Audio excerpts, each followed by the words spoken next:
Check out all the fruit and blossoms on this Washington Naval Orange tree. All these flowers are super sweet smelling.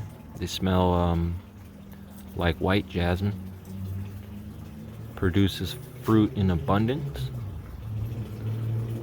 And as you can see here, it can have two crops at once. We got the new flowers coming in that will be pollinated and creating new oranges for next year. And then these oranges will stay on the tree actually throughout the year as we pick them.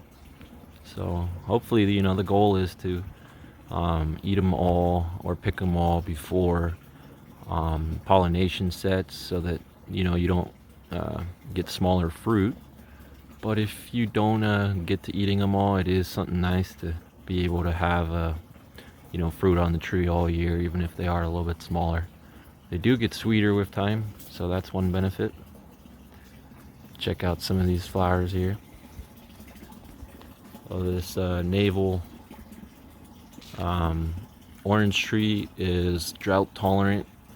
They were planted here commercially in LA County, and Altadena and Pasadena specifically, where I'm at,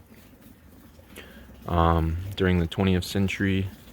And lots of orange groves here, citrus groves. But this is one of those trees that remained from earliest century. It's probably 80-year-old citrus tree here. But it's been doing really well. It looked like crap when we inherited the house, but we brought it back to life, and it loves it now. We want to keep taking good care of it so it produces not only for us but for future generations as well.